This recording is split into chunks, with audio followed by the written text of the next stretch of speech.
know, and this time I'm with my buddy. This is Kommissarboris from the site. Hello. My secret advisor on all things Soviet. All things Soviet. Yeah. My crazy Ivan list. This is the magnificent brain it is coming from. Okay, right. Need I ask what you're doing? You're doing Soviets, aren't you? Yes. So, what have you got here?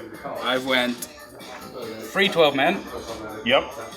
10 tank raiders for my tank, 12 Siberian regulars, Maxim, medium mortar, officer, commissar, and anti-tank rifle team. Oh, I love the commissar with the big bullhorn. Yes, he's from the Siberian Veterans box. I brought him from my spares. Ah. So, what drew you to Soviets then? Well, in the first place, or for today? Well, yeah, in the first place. In the first place, because they're mad. Dare I say they won World War II?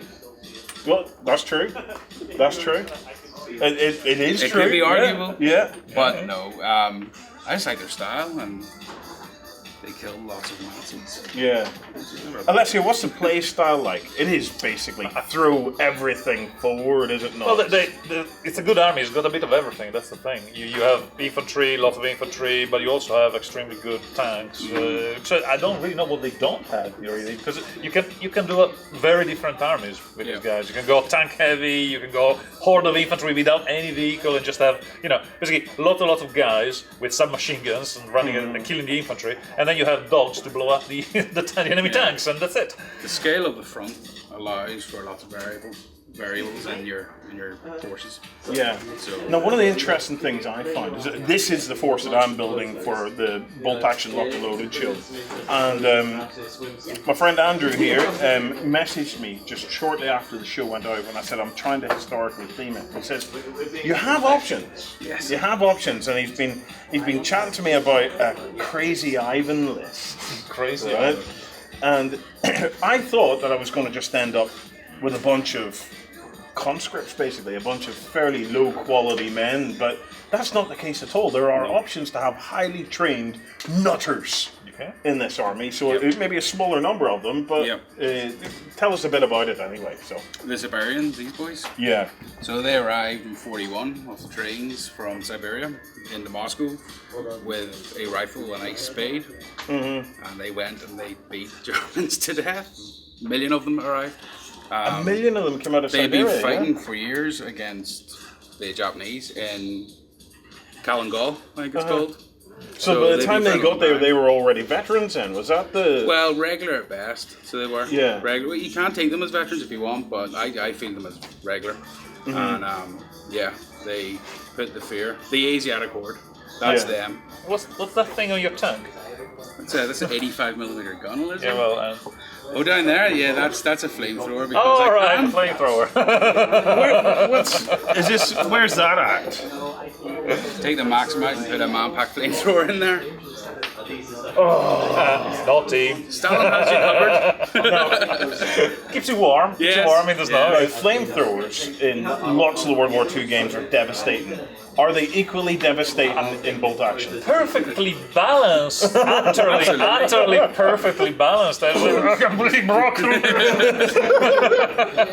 That'd be good. That'd be good. Yes. Yeah. We toned them down a bit with an errata. Yes, we're keeping an eye on them. Yes. Yeah. Right. Well, one of the big issues for anybody that's just trying to get into bolt action, and especially on this list, because this is where, from personal experience, I find this. How do you go about planning your build? Because I found the build to be fairly daunting on the Soviets. I've had difficulty in working out what arms go where. It's quite hard work, this one. Well, I mean, the first thing to do, you need the army book, and you need to decide straight away what you're wanting to do. If you're doing historical, what force you're wanting to do. Yeah. If you want to do Stalingrad army, it's completely different from this. Everyone's going to have SMGs, everyone's going to be fanatic and kind of dress differently. If you're going to go for defensive Leningrad, everyone's going to be kind of more tired looking, everyone's got rifles, more snow outfits type of thing. But these are essential. Because when I'm building, even now I built hundreds of them.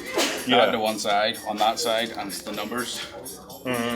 and it's take all the bodies and do it as a mass production, just like the Soviets did. Mass produce them, so all the bodies, pair of arms with each one, what rifle you want with each one, what head you want with each one, and then just go through them and build them. Yeah, so it is a case of Mass produce. get yourself the army book, decide what you're going to do, and plan ahead. You know, if you plan ahead, it's going to be much easier than trying to do a bit and then retrofit it back and work it that way.